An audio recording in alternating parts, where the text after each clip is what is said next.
Welcome back to my channel, Probation Officer's Perspective. If you're new to the channel, hit that subscribe button, hit that notification bell to all, so you'll be notified of all the new content that I'm pushing.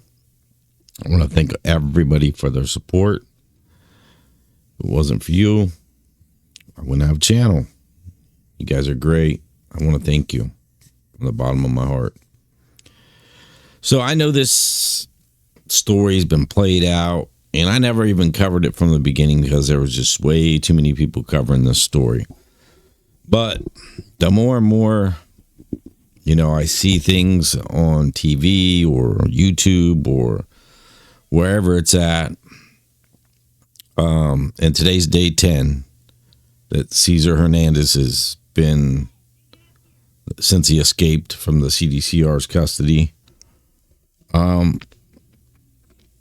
I have some questions. 10 days now. I have some questions, and I want to watch the news, the news clip of the CDCR officer, and then the questions that they're asking CDCR, and they're not getting.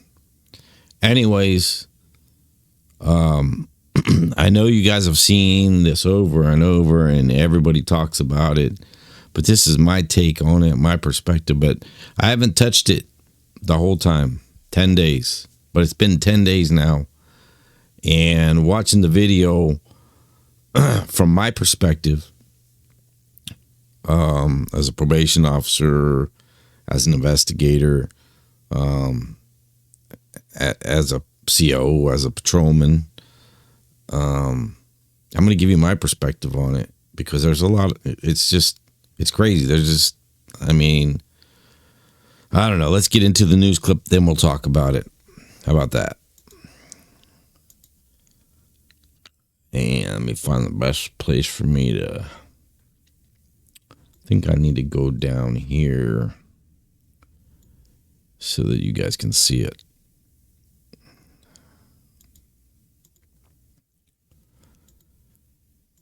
Hope everybody's having a great Thursday. Tomorrow's Friday. I was going to go live tonight, but my son had a basketball game out of town and didn't get back till late. So I kind of put a wrench in that. Got two boys in basketball. So anyways, let's get to the video.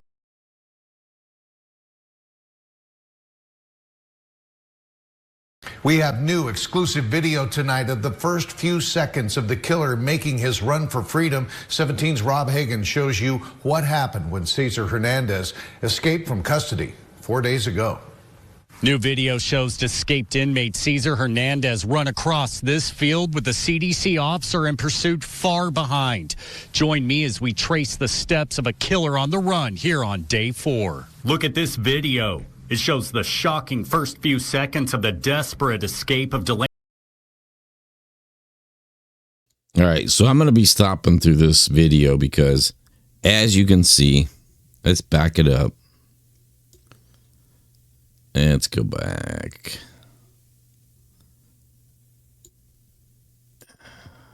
And we'll play it. Run here on day 4. Look at this video. It shows the shocking first. Okay, first of all, this CO that's running, he ain't running very fast. He doesn't look like he can run very fast, probably, and he's not running very fast. And actually, the CDCR inmate that escaped, Cesar Hernandez, he doesn't look like he's running that fast either. I know when I've been, if you're in that fight or flight mode, you're being chased, especially he's a convicted murderer. You know what I mean? And he got loose and he's running. I would be like sprint, man. I would be like jet speed. And he's only like 5'5". He's a little guy. He's 5'5", 160 pounds. So he's got tennis shoes on. He should have already made it around that corner. He just, maybe it's the video, but he does not look like he's going very fast. But that CDCR officer, I mean, come on, man. If you're going to be in transportation, I remember in transportation, they always had the paper jumpsuits, the zip up paper jumpsuits. You had the waist chains on, your leg shackles. But we'll get to that in just a second. So, yeah, that's my take on that part of this. Maybe it's just the camera footage, the angle. I don't know. He doesn't look like he can run very far, but he definitely doesn't run very fast. And even like I said, the escaped inmate doesn't look like he is running very fast. This kind of reminds me of a story of me chasing down an absconder. He wasn't, an escapee from prison, but when I was a felony probation officer through a field like this, and and it was during the summertime, and man, but I got him in the field. But anyways, let's keep going. I'm going to be stopping here in just another minute here. Few seconds of the desperate escape of Delano inmate Cesar Hernandez as he sprints across a field with a CDC officer in pursuit. It appears his hands aren't cuffed and his no cuffs, no ankle. He doesn't got shackles on the leg shackles. He's got no waist. Oh man. No waist chain, no handcuffs, no leg shackles. Now, we'll talk about it afterwards, but you can see now how far he is and how fast he's running. For being 5'5" and 160, I figured that dude been booked around that corner already. And you can see in that picture when they played it again, that CO is just not. Yeah, he's just. They need to have transportation officers that can actually run if they have to. But I feel like if they were paying attention, this has to do with detail, your job detail, paying attention to detail. So if you're a transporting officer and there's two officers, transporting this inmate. He doesn't have any leg shackles on. He doesn't have any weight. He doesn't have a waist chain. He's not handcuffed. It's obvious what the news says.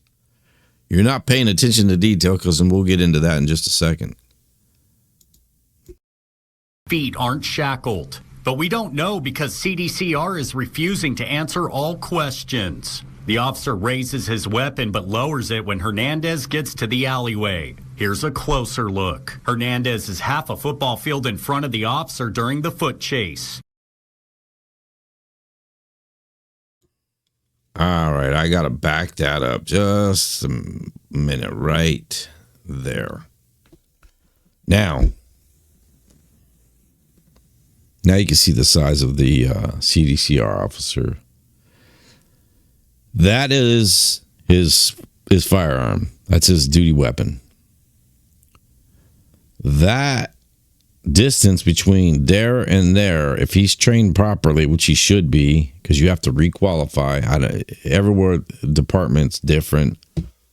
Some departments I've had to requalify every 6 months, some once a year. But regardless, if you're going to carry a firearm for the department, you should have that requalification at least once a year, and you should be practicing anyway. And with that close of a distance, and you're going to pull in, when you pull your firearm out, your duty weapon, whatever you want to call it. I mean, this is just my training that I was taught, I was told. If you're going to pull it out, better be ready to use it. Not lower it back down like they just said. You better be ready to use it. So let's go back into this, and then this is just ridiculous. Failures on all parts. In front of the officer during the foot chase. Hernandez turns back to look at his pursuer. You could see the officer raise his weapon. Then now, any of you guys out there that are gun advocates or, that, go out and hunt or in law enforcement, correct me if I'm wrong. You're telling me right there you couldn't take that shot. You could not take that shot. You got to be kidding me. I mean, look how close that is. I mean, that's the camera view. He's not really like that close, but that is a good, clean shot right there. Nothing in the way. Technically, there's nothing. There's a tree behind him, so there's not, and it's an alley. It's not like there's people on the other side. I mean, there's a house right there, but he's not in the view of the house. He's in the view of a big tree, and I believe there's a fence or brick wall right there. So there's no danger of you harming any other individuals by shooting this escapee. None. That's the perfect shot right there. Anybody that's, like I said, if you're in law enforcement, if you're a hunter and you hunt if you just imagine if, say, you're a deer hunter and there was a deer that close to you. I mean, that's you're going, oh man, this is piece of cake. You know what I mean? I got this one. I got this buck or whatever, All right, let's keep going. It just gets ridiculous. you could see him lower it. We still don't know if it's a gun or a taser. California people. That's retarded. We don't know if it's a gun or taser. You can obviously see that it's a gun, a handgun, and his holster is empty. He pulled it from his holster. That's not a taser. Tasers are yellow, bright yellow. There's a reason for that.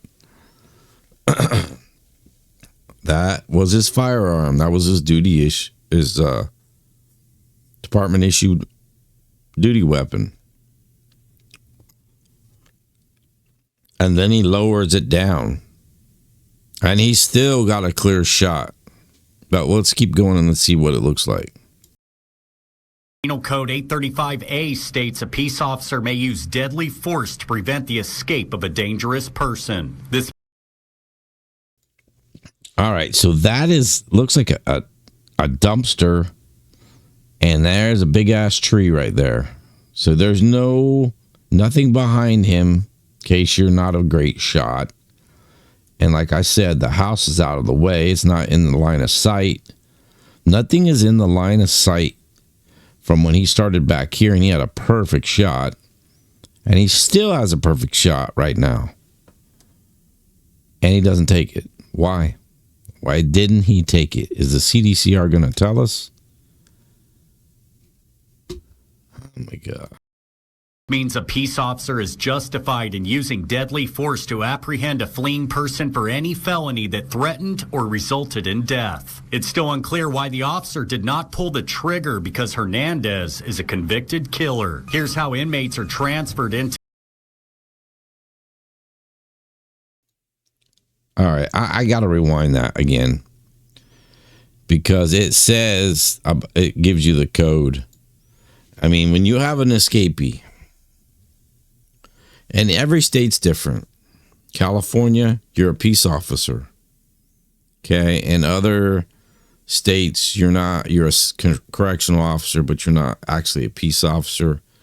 But when you're transporting an inmate, they will have certain officers that are armed transporting inmates. But in this case, he's dead to rights. Let me go back because I don't want to miss this.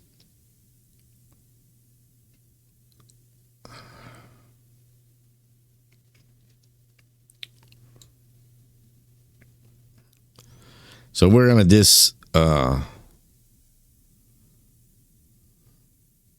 Jeez, look at that sight. Anyways, so we're gonna squash the is it a weapon or is it a gun or is it a taser? Because we all know, maybe some people don't know, the taser's bright yellow, and there's a reason. It's yellow and black, but there's a reason why it's yellow and black. It's because it's not a gun. Otherwise, it'd be all black. And if it was a taser, he would have pulled it from either the front of his waistband or he'd have a leg holster for it or whatever. However you carry it. Everybody carries it different depending on your uniform. And if you have enough room on your duty belt or if you wear it on your leg. It all depends. But all right, so let's go back to what the law says in California. We were just talking about it, but I missed the code. If it's a gun or a taser. California Penal Code 835A states a peace officer may use deadly force to prevent the escape of a dangerous person. This means a peace officer is justified in using deadly force to apprehend a fleeing person for any felony that threatened or resulted in death. It's still unclear why the officer did not pull the trigger because Hernandez is a convicted killer. Here's how inmates are transferred. So, you've seen the California law, the penal code was a 835A. They have a right. This guy is a convicted murderer, okay?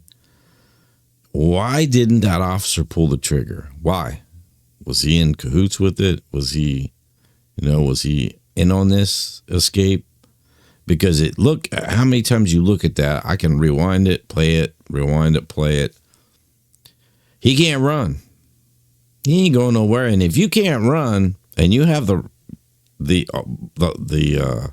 right to shoot, why would you not have taken the shot? That's what blows me away. I don't get that. Why would you not take the shot?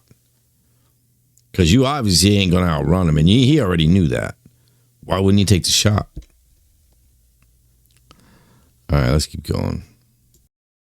Into the Delano Superior Court building. You can see the inmate's hands are cuffed and his feet are shackled as two officers walk him through the Cdcr court entrance. We still don't know if the gate was open when Hernandez escaped or if he hopped the fence. There's a concrete wall on the inside of the inmate transfer parking lot that Hernandez might have used as a step to jump the fence. The step cuts the height of the fence in half. Hernandez fled down Kensington Street across the field in front of City Hall and then southbound through the alley towards 10th Street. It's unclear what happened next because the Cdcr isn't talking. Delano schools were put on lockdown Monday and Tuesday and school was canceled Wednesday and Thursday. We've asked the CDCR, how did Hernandez escape? Is he still in the area? Does he have associates in the area? Was he handcuffed? Was he shackled? What is the inmate transfer protocol? The CDCR issued a statement Thursday stating investigators have determined Hernandez fled the area and the security risk around Delano has diminished. Rob Hagan, 17. Okay.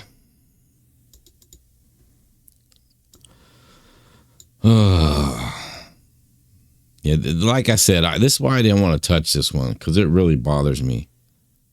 Because I've been in situations before in my different job, in my job careers in law enforcement, where you have to make a split second decision of what you're doing. And it's a funny story, but my roommate, my partner, he was a bigger guy. Okay. He couldn't run. And he was probably about that guy's. He was probably bigger than that guy.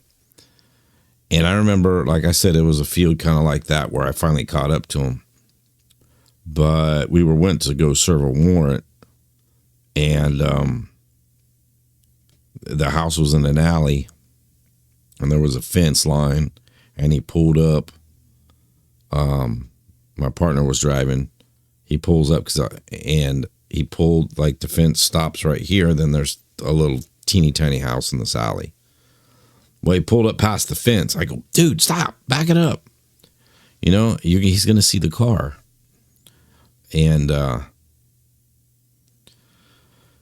so at this time, I just jump out of the car because I already know this guy's sketched out anyways. He's a tweaker, and he's probably staring out the window anyways. He already knew he had a warrant because he was an absconder from probation.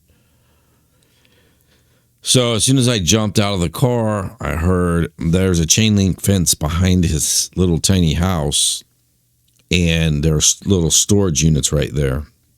And as soon as I jumped out of the car and I started to run to the house, I could hear the chain link fence, somebody jumping a chain link fence. And it was him. And he jumped that chain link fence, and then there was another chain link fence.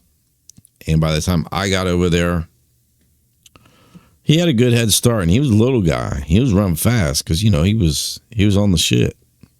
He was on that shit, and, it makes him run fast.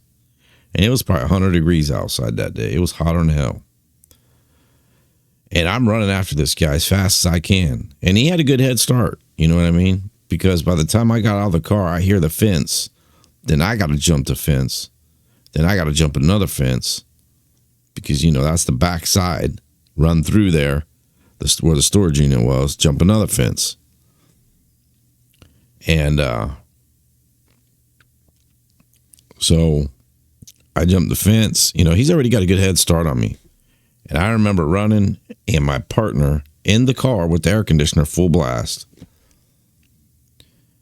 yelling for him to stop or he was going to shoot him. He kept saying that. Stop, I'm going to shoot you. Stop, I'm going to shoot you. This guy, he didn't care. He just keeps running fast as he can. And I was in pretty good shape. And I'm running as fast as I can. But like I said, he had a good, probably 50 yards on me. Good 50 yards on me. And I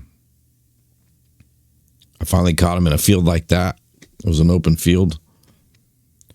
And I got close. He was winded, dude. And I tackled his ass on the ground. And the whole time, my partner, and then when I tackle him on the ground, I get him on the ground, my partner's in the car, still pulls up with the air conditioner window down.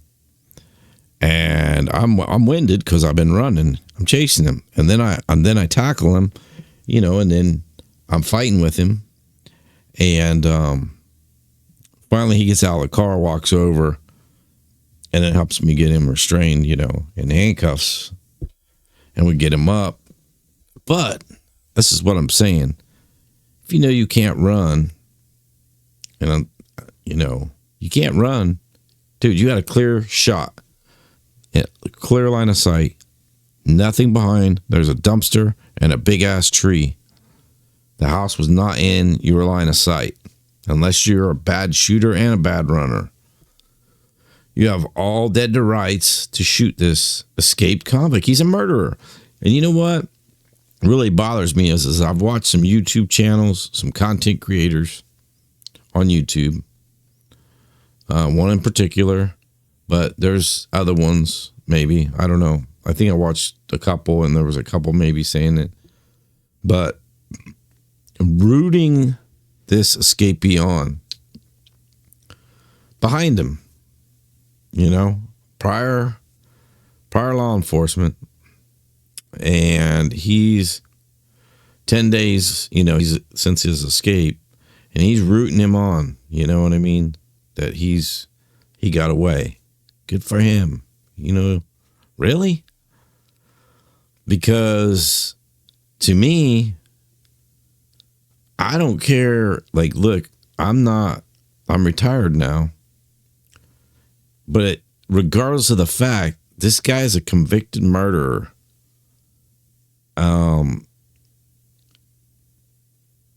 You don't know what he's capable of doing.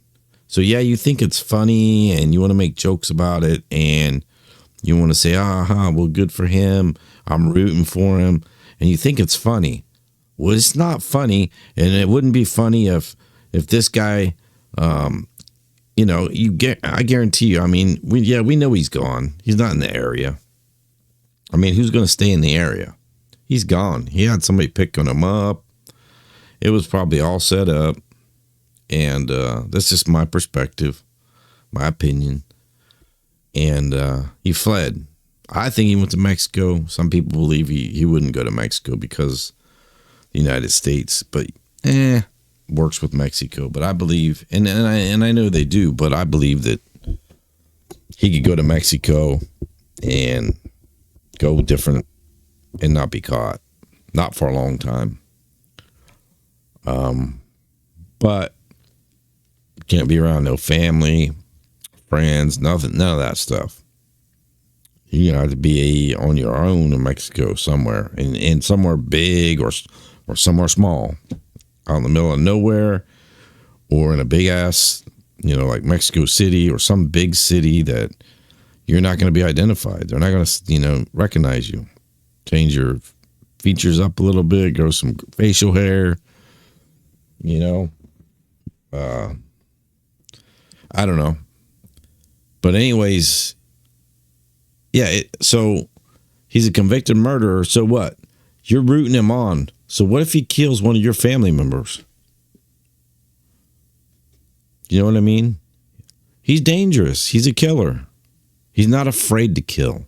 Let's put it that way. He's not afraid to kill someone. He's obviously not afraid to escape, knowing that he could have got shot right there, but didn't for whatever reason. I'd like to know. But the Cdcr is not saying nothing. You hear the response to all those questions they asked him? The only response Cdcr gave was he was not in the area no more. Everybody was safe. Everybody's okay. But wherever he is, he's a killer. And he's not afraid to die, obviously, because he did what he did. And he's not afraid to kill because that's what he was in prison for. So it's possible, he could take a hostage or kill somebody. I don't know his whole story, but I'm just throwing things out there.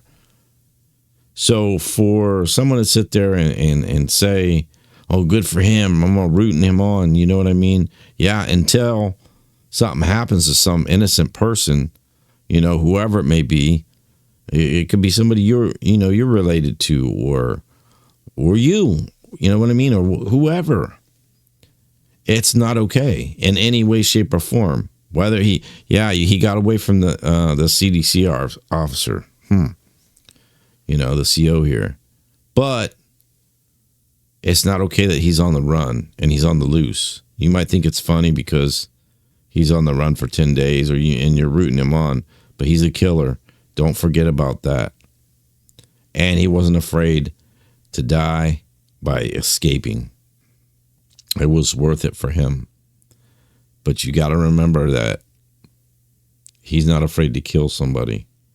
And that's my thing, is he could go out there and kill innocent people.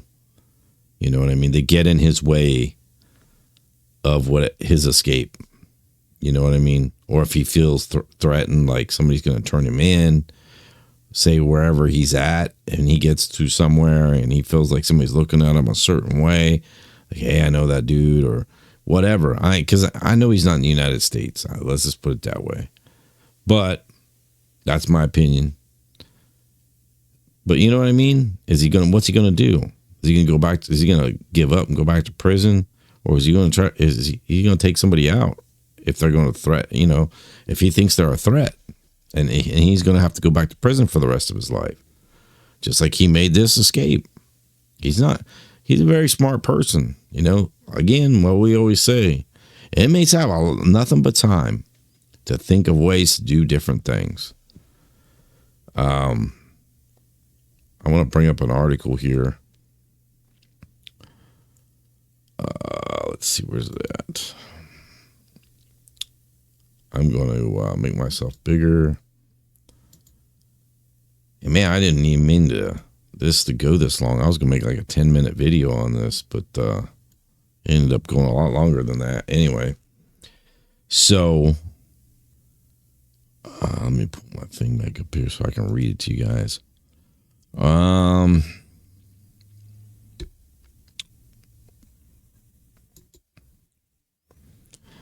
We're not going to get into all the other stuff, but I did want to touch on why he was even going to court in Delano.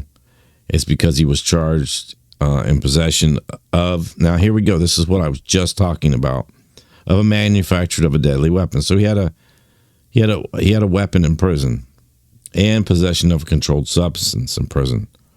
So he's doing drugs and he's got a weapon. I mean, who knows why he or why he broke out, or why he escaped. But he was found with a weapon before. He's found with drugs in prison. Found with a weapon in prison. Like I said, he's in there for 25 years to life for first-degree murder. His sentence was then doubled because it was a second strike offense. It was later raised to 80 years to life with the possibility of parole due to discharging a firearm during the crime and for a prior offense, according to the Cdcr. Here's what gets me. The Cdcr apparently confirmed.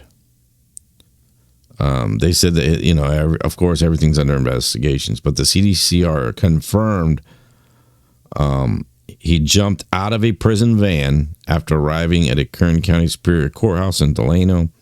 He was placed in both leg and waist restraints before heading to the courthouse, the department confirmed. Both correctional officers involved in Hernandez's transfer have maintained their job titles and are currently working in non-transportation assignments, the CDCR reported. Well, I'd hope so.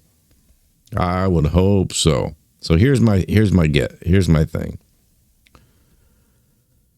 Dangerous guy. All right, dangerous guy. Now, how do you get out of those? So the CDCR is confirming that he was in leg restraints, waist restraints, and, they make keys in prison. They have access to that. They get keys and they make keys, handcuff keys, and, they put them in the old hiding box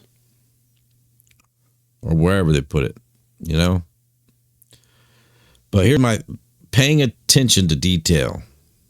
If you're two officers transporting one inmate who's a murderer, convicted murderer,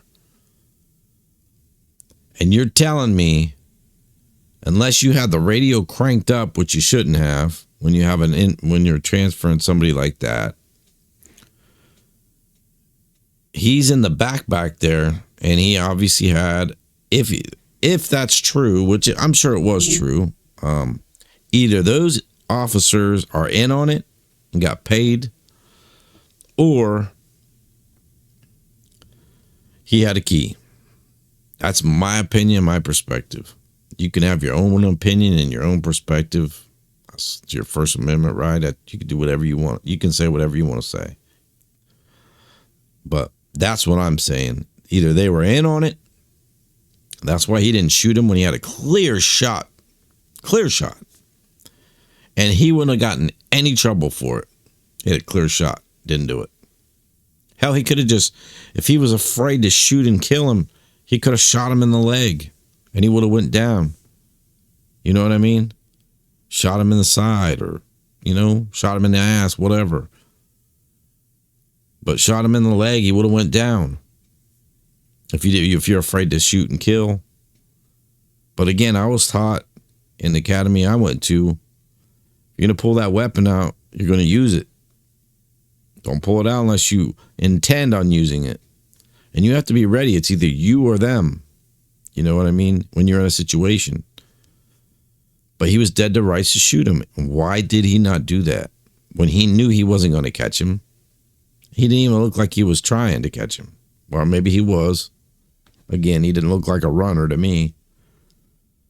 But there's a lot of what ifs. So if he had a key and he was taking off his leg shackles and undoing his waist restraints, which, you're handcuffed to your sides right here, kind of like to your sides. And he was able to get those undone. How did they not hear that? How did they not hear the chains or anything, any noise of handcuffs? As soon as they opened up that van door, he jumped out and took off, and his leg restraints. CDC will not answer those questions. You heard them. They asked the questions, and their answer was one answer. That was, oh, he's not in the area no more. You guys are all safe. It's okay now. Anyways, wow, I did a 36-minute video. I was going to do 10 minutes video on this. Because like I said, it's been covered and covered. I just wanted to get my perspective on it of what could have happened, and there's a lot of what ifs, but the bottom line is the camera footage, the security footage of him being transported out of the prison in shackles, but then when they get to the courthouse and open up the door, he takes off with no shackles, no leg shackles, no waist restraints. How's that possible? So like I said, either the COs were in on it and getting paid something. I mean, I'm just throwing out scenarios that could happen. Either the COs were getting paid, which they still got their jobs, or he had a key. But why didn't they hear it? Because you're going to hear doing the waist restraints. You know what I mean? That's going to be kind of hard. And then doing the legs, not to make one little sound with the chains. You know what I mean? You got one officer driving, the other one supposed to be watching. He apparently wasn't watching. He wasn't doing his job. Dereliction of his duties. He just, I don't know. Anyways, that's what I got for you guys. I know you've seen it. I wanted to update since it's been 10 days. I never touched this story at all. I wanted to give my perspective on it and the situation that I've been in and what I would have done at that point. Like I said, you know what I mean? If you don't want to, you're dead to rights to shoot that guy because he's a murderer, convicted murderer. He could be going out there and committing murder if somebody gets in his way. Or he feels threatened, like somebody recognizes him, and he could harm other people, innocent people, and that's my take on that. Anyways, guys, thank you for stopping by. Make sure you hit that like and subscribe button, hit that notification bell to all, so you'll be notified of all the new content that I'm pushing out, right there. Well, not right there, but you know where. Anyways, have a good night. See you on the next one. Peace.